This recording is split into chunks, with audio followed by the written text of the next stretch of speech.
In every TV series, there is a character who is underrated, someone who never received the recognition they deserved or a second chance. In Dexter, that character was Sergeant James Doakes, Surprise, motherfucker! a man who always charged ahead, fearing neither authority nor danger.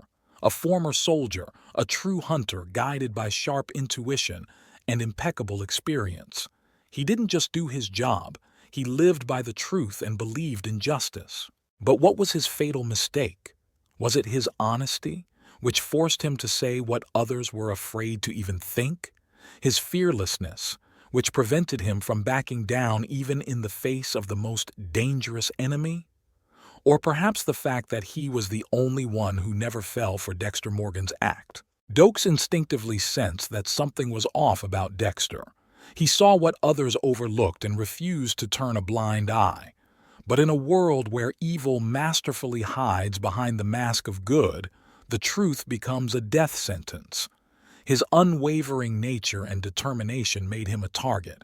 He had every chance to survive, if only he hadn't stood in the predator's way. Today, we will analyze Dexter's most tragic character. Did he have a chance to change his fate? Could he have won? Or was his downfall inevitable? Let's find out together. To understand Doakes, we need to look at his past. Little is known about his childhood, but he grew up strong, determined, and uncompromising. He chose a military career and became an elite fighter in the U.S. Marine Corps Special Forces. There, he underwent rigorous training, mastering combat tactics, interrogation, and enemy neutralization. Doakes took part in covert operations, likely in war zones across the world. His experience taught him how to quickly assess people, detect lies, and make tough decisions without hesitation. These very skills made him an outstanding police officer, but also robbed him of the ability to trust others. He wasn't just a cop, he was a warrior, a Marine sergeant who had faced death on multiple missions. His principle, truth above all, made him the perfect hunter of criminals. After his service, Doakes joined the Miami Police Department, where he quickly rose through the ranks thanks to his discipline and efficiency. However, his methods were often controversial. He had no patience for bureaucracy, wasn't afraid to use force, and openly despised criminals. His colleagues saw him as rough and hot-tempered, but they also acknowledged his professionalism. He was the one who always stood on the side of the law, never shied away from dangerous work, and never showed weakness. But he didn't fit into the system. His bluntness cost him allies, but it made him a nightmare for the criminal underworld. His biggest disappointment was Laguerta. They had worked together for many years, sharing a mutual professional interest, and perhaps something more. The show hints in Season 2, Episode 5, that they had a relationship, but something went wrong. Maybe their principles divided them. Doakes always took a direct approach, while Laguerta played political games. When the time for promotion came, Laguerta didn't choose Doakes. She chose the system. She helped Batista get the lieutenant position, leaving Doakes behind. That was the point of no return. He never trusted her again. In Season 2, the Bay Harbor Butcher investigation gains momentum, and unexpectedly, police suspicions fall on Doakes.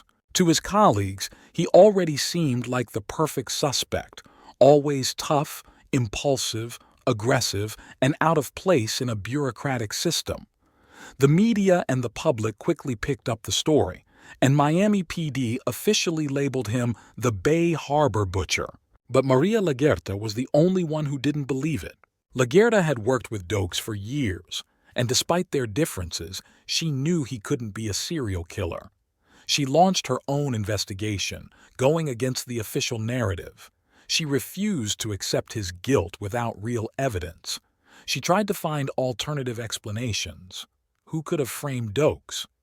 She searched for proof that would disprove the police's version and attempted to convince Captain Matthews that the Bay Harbor Butcher case was closed too quickly.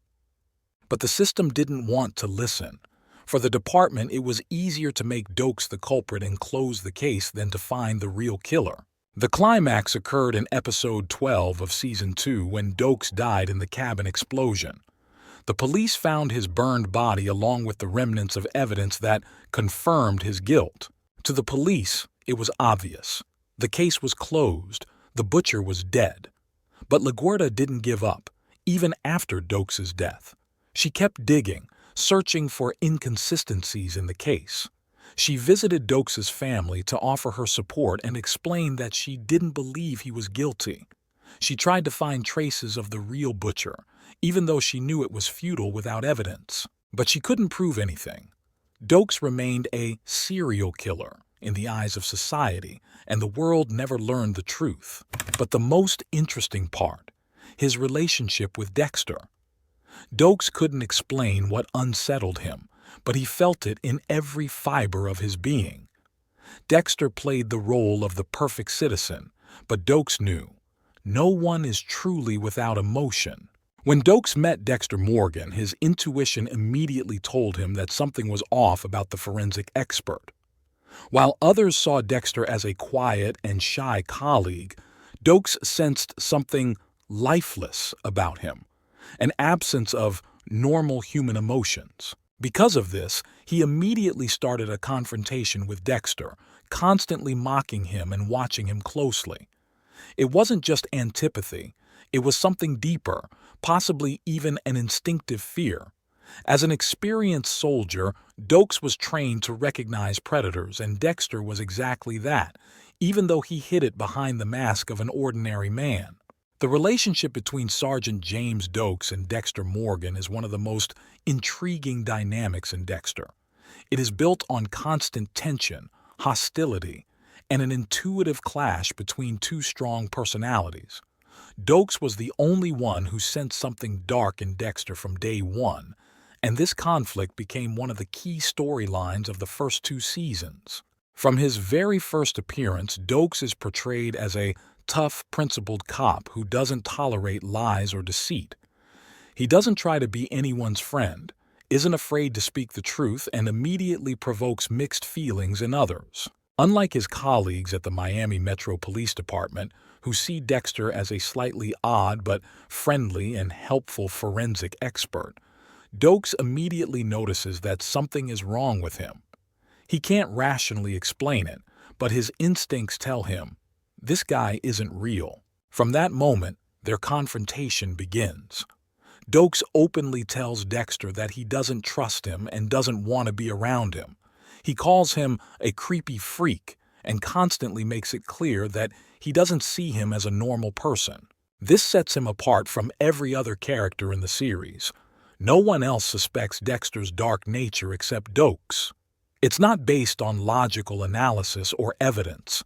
It's the intuition of a man who has been through a lot and learned to sense danger. Doakes doesn't just suspect Dexter. He actively watches him. He sees that Dexter plays the role of a normal person perfectly, but this perfection only makes him more suspicious. At work, Doakes notices that Dexter seems to enjoy crime scenes in a way that no one else does. He isn't disturbed by the gruesome details. If anything, he seems a little too fascinated. This makes the sergeant even more uneasy, as someone who has spent years working with brutal criminals and knows how they behave. At the same time, Dexter also feels uncomfortable around Doakes. He can sense his scrutiny and knows that this man won't be fooled as easily as everyone else. While society sees Dexter as just a forensic expert, to Doakes, he is something dangerous, hidden, and dark. The confrontation between them begins to escalate when Doakes starts openly pursuing Dexter. He follows him, asks uncomfortable questions, and tries to find any clue that would confirm his suspicions. In the second season of Dexter, the conflict between Sergeant James Doakes and Dexter Morgan reaches its peak. It all starts when the Miami police begin investigating the case of the Bay Harbor Butcher, a serial killer who leaves his victims dismembered in bags at sea. When the FBI takes over the case, Dexter realizes that his methods of secret justice are in danger. Doakes is the only one who immediately suspects Dexter. Even in the first season, he sensed that something was off about the forensic expert, but now his suspicions take clear shape. In episodes 4 and 5 of Season 2, he begins secretly following Dexter, analyzing his behavior and searching for evidence. In episode 8 of Season 2, Doakes becomes fully convinced that his suspicions are justified when he discovers that Dexter keeps blood samples of his victims in a trailer. He breaks into the trailer and finds a container filled with glass slides, each containing a drop of blood. This confirms his worst fears. Dexter isn't just strange, he's a true monster. Dexter catches him and takes him captive. That's when an iconic moment occurs. Doakes becomes the first person to learn the truth about Dexter. But unfortunately for him, he ends up trapped, locked in a cabin in the middle of the woods. Dexter stands before him, feeling mixed emotions. He hadn't planned for this. Everything had gone off script. His code didn't account for what to do with someone who knew the truth, but didn't fit into the category of those who deserve to die. Doakes doesn't hide his hatred. He despises Dexter, calling him a monster. But that doesn't hurt Dexter. He already knows it himself. What torments him more is the question, what now? He can't just let Doakes go, but killing him would violate his code. He paces around the cabin, weighing his options. Deborah. He imagines her reaction if she found out. She loves him. She trusts him. What if he just confessed? The relief of that thought lasts only a moment.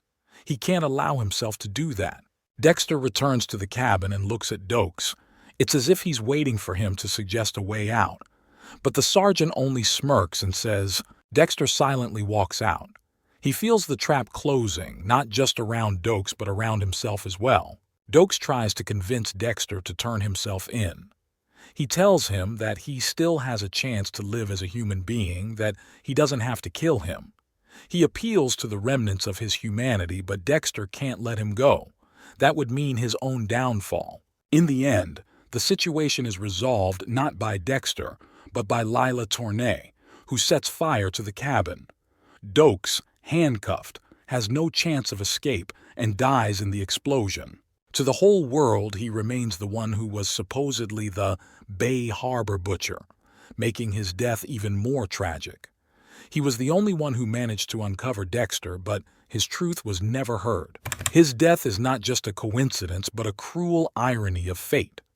Sergeant James Doakes, the only one who saw the true nature of Dexter Morgan, becomes a victim of circumstances he didn't create. Lila Tournay, Dexter's manipulative and dangerous lover, sets the cabin on fire, and Doakes perishes in the flames. To the world, he remains a serial killer. To LaGuerta, a lost friend and the only one who always stood on the side of the truth. To the viewers, he is a character ruthlessly destroyed by a system that cannot tolerate those who go against the current. But what if he had survived? Would he have had a chance to defeat Dexter in this invisible game? Could he have gathered enough evidence to expose his true nature? Or would he have become just another victim of the cunning, dark passenger? Doakes was the only one who didn't fall for Dexter's flawless mask. His instincts screamed danger, and he wasn't afraid to break the rules to find the truth. He was the voice of justice in a world where evil had learned to disguise itself as good. His death isn't just the end of another character, it's a symbolic blow to the very idea of justice. But what if things had played out differently? If Doakes had survived, he might have been the only person capable of bringing Dexter down. Or his fight could have led to an even more tragic fate, death at the hands of the very man he sought to expose. What do you think? Could he have proven the truth if he had survived? Would he have had a chance to win this dangerous game? Share your thoughts in the comments. Subscribe if you want more videos about Dexter.